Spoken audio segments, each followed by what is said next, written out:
नमस्कार, मध्य प्रदेश की बात में स्वागत है आप सबका। मैं हूं पुनीत पाठक। कोरोना की दूसरी लहर ने मध्य प्रदेश में हाल बेहाल कर रखा है। प्रदेश के मुखिया तक अब कह रहे हैं कि कोरोना को लेकर स्थिति विकट है, लेकिन इस घोर संकट काल में भी सूबे के स्वास्थ्य मंत्री डॉक्टर प्रभुराम चौधरी को खुद अपने ही विभाग से जुड़े सबसे गंभीर प्रश्नों के उत्तर ठोस तौर पर नहीं पता। अस्पताल में बिस्तर नहीं, ऑक्सीजन और दवाओं की कमी सुर्खियां बन रही है।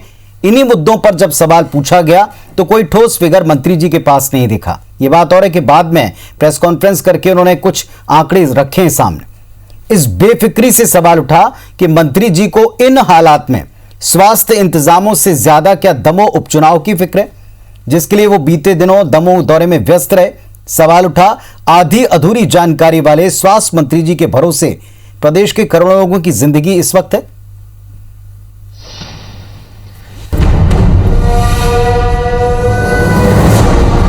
ऑक्सीजन और रेमडेसिविर की क्या स्थिति है सर? मध्य प्रदेश में कितनी उपलब्ध करवा पा रही है सरकार और कितनी ज़रूरत इस समय मरीजों को है? पर डे हम लोग लगातार पूरी टीम बनाई है, हर जिले लेवल पर अस्पतालों से बातचीत करके पूरा कोऑर्डिनेशन कर रहे हैं। भारत सरकार से लगातार बातचीत मुख्यमंत्री जी की चल रही है, अधिकारियों की चल रही है, हर स्टेट से जहाँ से हो सकती है और जहाँ प्लांट लगा कर प्रोडक्शन बढ़ा सकते हैं, पूरे ताकत के साथ में इस काम में लगे हुए। ऑक्सीजन के लिए 8-8 घंटे की वेटिंग चल रही है सर। एम्बुलेंस और परिजन वहां पर इंतजार कर रहे हैं और आप लोग कह रहे हैं कि उपलब्धता है। कल ही हम लोगों ने जो टैंकरों की संख्या भी बढ़ाई है, जिससे कि उनको लाने में दिक्कत ना हो, कल ही को बढ़ाया है। और जहाँ उपलब्ध हम लोग प्रोड्यूस कर सकते हैं वहाँ पर भी सब जगह हम लोगों ने बोल कर रखा है। बातचीत हम लोग कर रहे हैं, प्रयास पूरी तरीके से किए जा रहे हैं।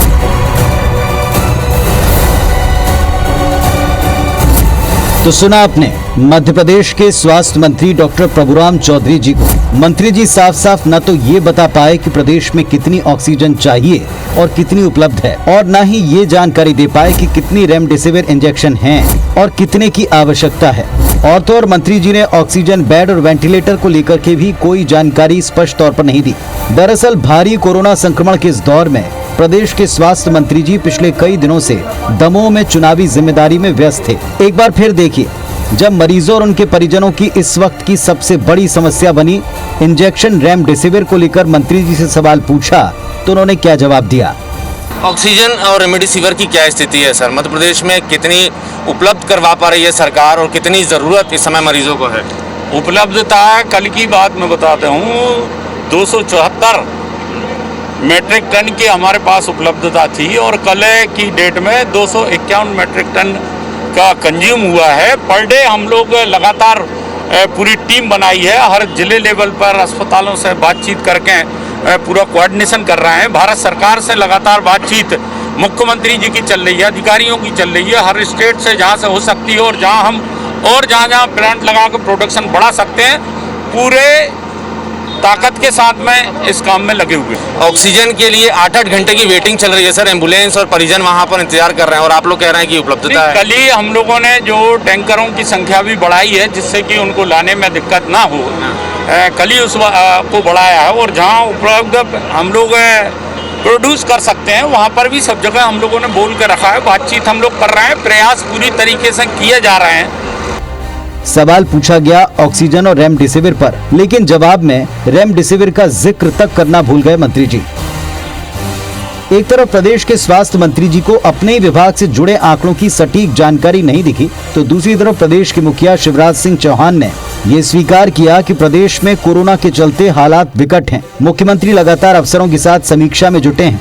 उन्होंने बताया कि फिलहाल 280 मीट्रिक टन ऑक्सीजन उपलब्ध है, इसे 300 मीट्रिक टन प्रतिदिन करने की योजना पर काम चल रहा है। इसके लिए हिमाचल महाराष्ट्र के वेंडर से बातचीत जारी है। इसके अलावा देश के रेल मंत्री से ऑक्सीजन टैंकर को मालगाड़ी के जरिए भेजने पर भी बात हुई। उज्जैन, शिवपुरी, खंडवा और सिवनी में 4 ऑक्सीजन कंसंट्रेटर यूनिट शुरू हो चुकी हैं, जबकि मंदसौर, रतलाम, मुरैना, जबलपुर में जल्दी मशीनें काम शुरू कर देंगी। 180 ऑक्सीजन कंसंट्रेटर मशीनें मिल चुकी हैं, जो वातावरण से सीधे ऑक्सीजन सोखती हैं। ऐसी और 2000 मशीनें अगले 2 दिन में मिलेंगी। राज्य सरकार को 31,000 रेमडेसिविर इंजेक्शन मिल चुके हैं, जबकि 12,000 रेमडेसिविर इंजेक्शन की आपूर्ति कल तक हो जाएगी। इधर कांग्रेस ने सरकार को हर मोर्चे पर फेल बताया, तो भाजपा की नसीहत है कि ये वक्त राजनीति से ऊपर उठकर काम करने का है। मैं 24 घंटे इस काम के लिए समर्पित हूं। आप सबसे भी मेरी अपील है, मिल के साथ खड़े हो जाइए। कोई भेद मत कीजिए, कोई राजनीतिक दल का, कोई पार्टी का, कोई मजहब का, कोई धर्म का, कोई उपासना पद्धति का। ये तो मानवता पे संकट है। हम सब और मीडिया के मित्रों से भी मेरी प्रार्थना है कि मिलकर हम इस चुनौती से निपटें। भारतीय जनता पार्टी का ये टोटल फेलियर रहा है। 3 महीने से पूरे देश में सबको पता था, विदेश के अखबारों, देश के अखबारों में छप रहा था कि एक दूसरा वेव आने वाला है। इन्होंने कोई ऑक्सीजन का, दवाई का, गोली का, अस्पताल के बेड का कोई प्रबंध नहीं किया। ये तो मैं मानता हूँ एक बहुत बड़ा अपराध है, केवल दोष नहीं है और जनता इसका जवाब देगी। मौजूदा समय घोर संकट काल है। मुख्यमंत्री खुद इसे विकट समस्या वाला वक्त बता चुके हैं। ऐसे समय में पक्ष को पूरी ताकत से लोगों के हित में साथ आना चाहिए, लेकिन जब लोग परेशान होंगे तो खामियों पर सवाल उठने लाजमी हैं। इस घोर संकट काल में स्वास्थ्य व्यवस्था से जुड़े सवालों पर प्रदेश के स्वास्थ्य मंत्री का ये रवैया और बेफिक्री अपने आप में कई गंभीर सवाल उठा रहा है। दमोह से जितेंद्र गौतम, भोपाल से नीलम गुर्वे और नवीन सिंह के साथ विवेक पटैया, IBC 24 भोपाल। तो जिनके भरोसे पूरी स्वास्थ्य व्यवस्था है, उनके पास कोई ठोस उत्तर क्यों नहीं था? क्या उपचुनाव में व्यस्तता इतनी ज्यादा थी कि इस विकट परिस्थिति जो सरकार मानती है, इस पर भी उनकी नजर, आंकड़ों पर उनकी नजर, ठोस उत्तर उनके पास नहीं था? हमारे साथ में इस वक्त 2 बहुत जिम्मेदार व्यक्ति हैं। डॉक्टर विवेक नारायण शेजवलकर, भारतीय जनता पार्टी के सांसद, और विक्रांत भूरिया जी, प्रदेश अध्यक्ष युवा कांग्रेस के जुड़े हुए हैं। आप दोनों को नमस्कार, स्वागत है आपका। ये घोर संकट काल है, सबको पता है। राजनीति से ऊपर उठकर, अलग हटकर जो फैक्ट्स हैं, सच हैं, परिस्थितियां हैं, उनके ऊपर बात करना जरूरी है। डॉक्टर शेजवलकर, आप लगातार सच और सीधी सीधी बात करने के आदी रहे हैं, अब तक जितना हम आपको समझते सुनते हैं। ये जो मौजूदा परिस्थितियां हैं, इसमें तंत्र की कई खामियां खुलकर सामने आई हैं।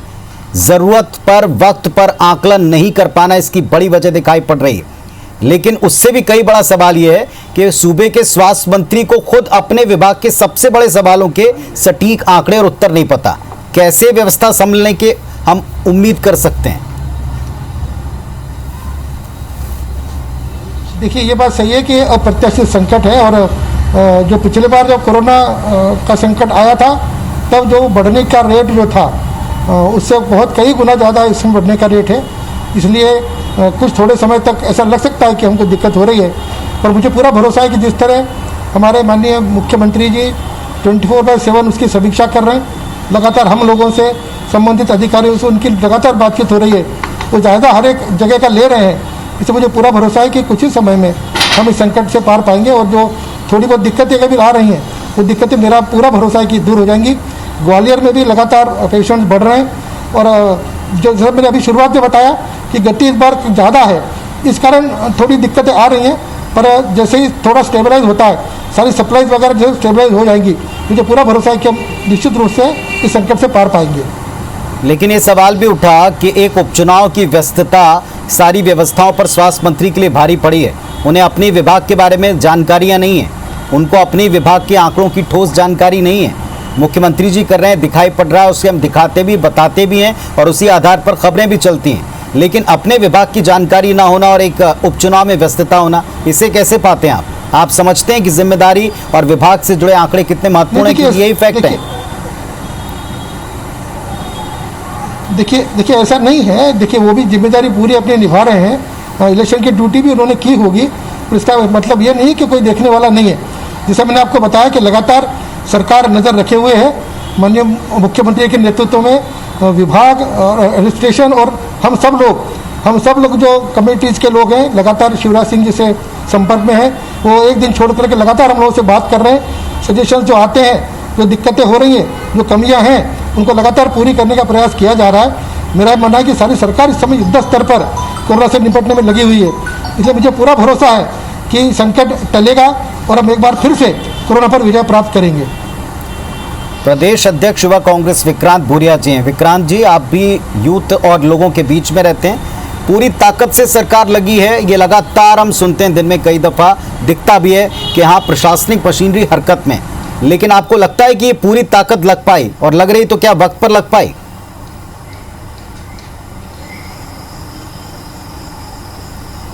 देखिए, मैं एक चीज़ साफ करना चाहूँगा यहाँ कि यहाँ पर जो हेल्थ मिनिस्टर हैं वो खुद MBBS हैं, खुद डॉक्टर हैं। और जो हमारे डॉक्टरों में, मैं खुद डॉक्टर हूँ, एक सर्जन हूँ, मैं जानता हूँ कि जब हम अपने प्रोफेशन में घुसते हैं हमको एक हिपोक्रेटिक ओथ ली जाती है जिसमें कहा जाता है कि हम हर मरीज के साथ पूरी अच्छे से बर्ताव करेंगे, मानवता को सर्वोपरि रखेंगे, किसी भी मरीज से भेदभाव नहीं करेंगे।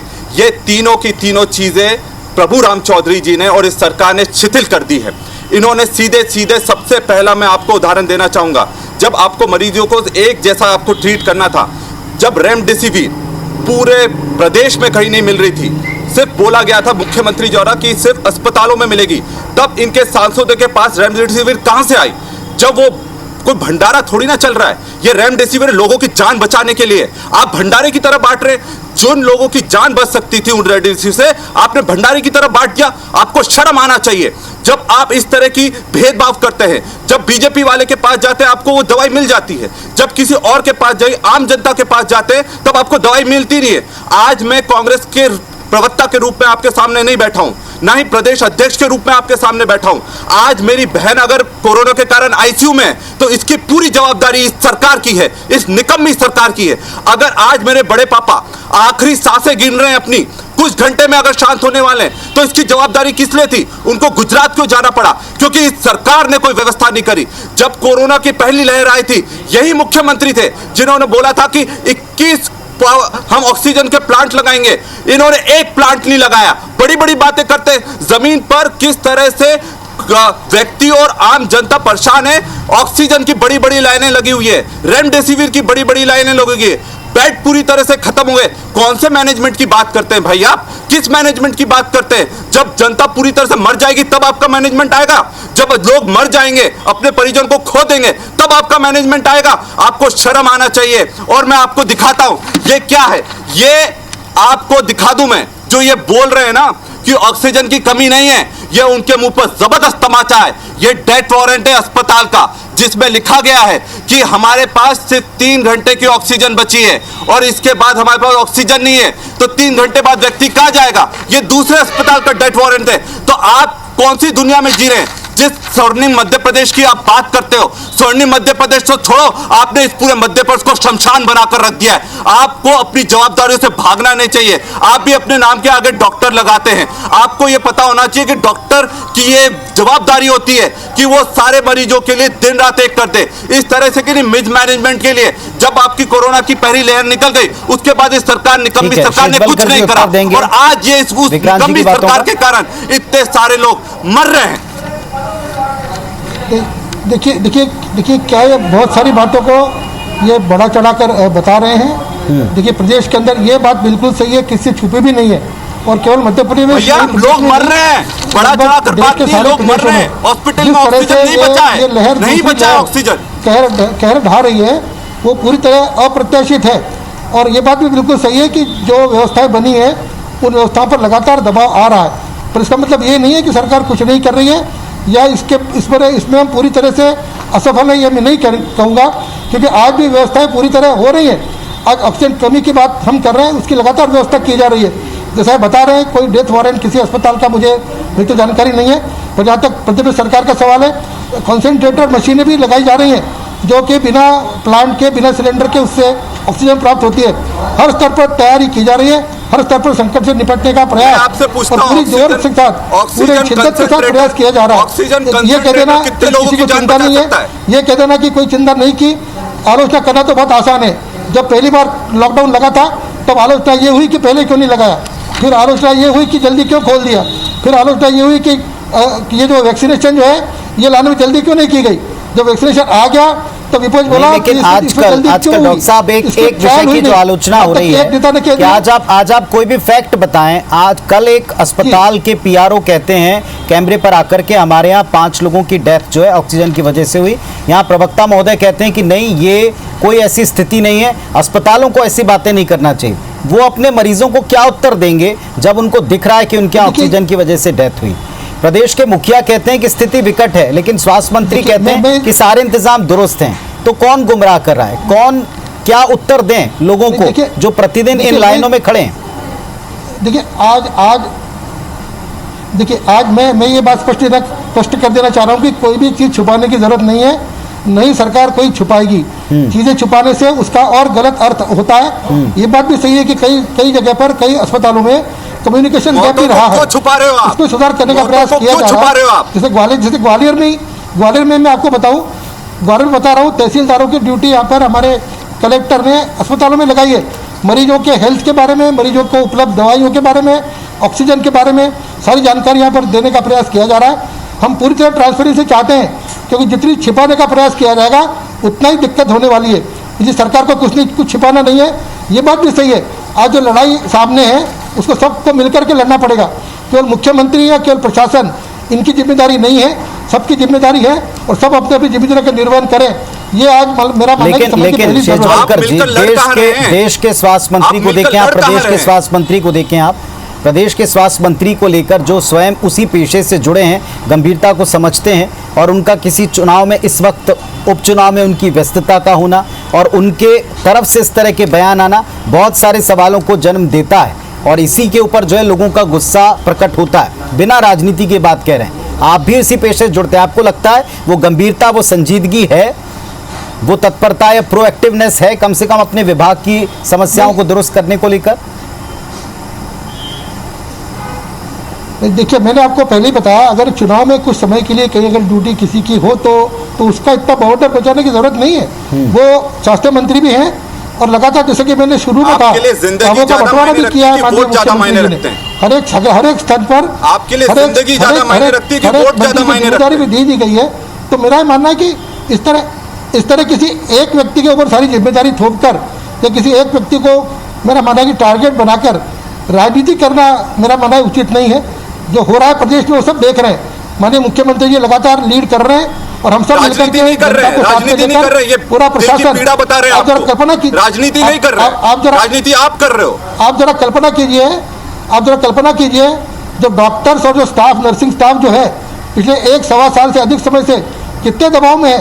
आज ऐसे लगभग सभी ऐसे जिन्होंने कोई छुट्टियां नहीं ली है, और इनका हौसला बढ़ाने के बजाय अगर इस तरह की बातें करेंगे तो ये आपके कारण है। जब पहली बार कोरोना वॉरियर के रूप में आपने हायर करा था लोगों को, उनको भी लात मार कर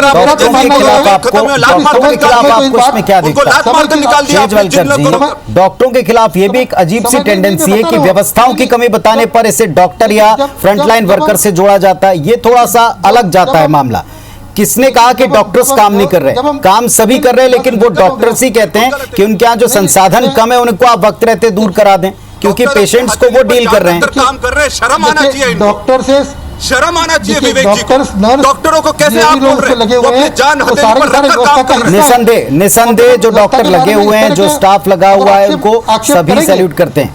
लेकिन इस समय जिन खामियों का हम जिक्र कर रहे हैं, या तो वक्त रहते उनको असेस नहीं किया गया, या व्यवस्थाएं जिनको दुरुस्त बताया जा रहा है वो जमीन पर वैसी दिखाई नहीं पड़े। एक ब्रेक ले लूं, ब्रेक के बाद लौट कर आता हूं, आगे की परिस्थितियों पर भी थोड़ी चर्चा करते हैं। विक्रांत भूरिया जी, थोड़ा कंस्ट्रक्टिव बात करें। इस वक्त क्या उम्मीद आप सरकार से करते हैं? परिस्थितियों को सामने रखते हुए क्या फौरन किया जाना चाहिए?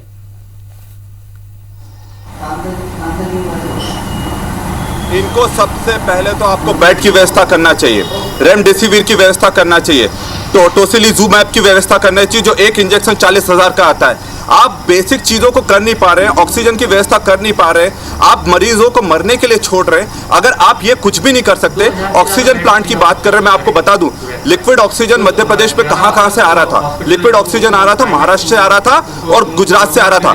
थोड़े दिन में गुजरात वाली बॉर्डर भी सील हो जाएगी, फिर आप लिक्विड ऑक्सीजन कहां से लाएंगे?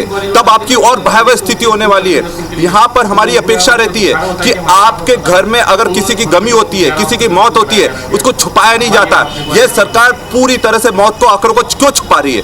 और जो आपके मरने के समय कम से कम सम्मान होना चाहिए, जीते जी तो ये सम्मान दे नहीं पाए, मरने के बाद तो उनको सम्मान दे दिया जाए। कि ये जिस तरह की बात करते हैं और जिस तरह से आप स्वर्णिम मध्य प्रदेश की बात करते हैं, आज पूरा मध्य प्रदेश शमशान से कम नहीं है। जिसके घर में कोई कमी हो रही है ना, उनसे आप पूछ ले। और जहाँ ये प्रशासन की बात करते हैं कि हम मीटिंग कर रहे हैं, मीटिंग से जिंदगी नहीं बचेगी। आपके हेल्थ मिनिस्टर को चुनाव में नहीं होना चाहिए था, उनको निर्धारित करना पड़ेगा, आपकी सरकार को निर्धारित करना पड़ेगा कि आपके लिए जिंदगी ज्यादा महत्व महत्वपूर्ण थी कि आपके लिए वोट ज्यादा महत्वपूर्ण थे। लॉकडाउन लगा देते आप दमोह में भी। आप देखिए अभी दमोह में चुनाव में इतना जबरदस्त कोरोना फैलने वाला है, सिर्फ चुनाव जीतने की लालच के कारण, सिर्फ चुनाव जीतने की एक अहंकार के कारण आपने कितने सारे दमों में भी कितने सारे लोगों की जानें ताक पर रख दी है।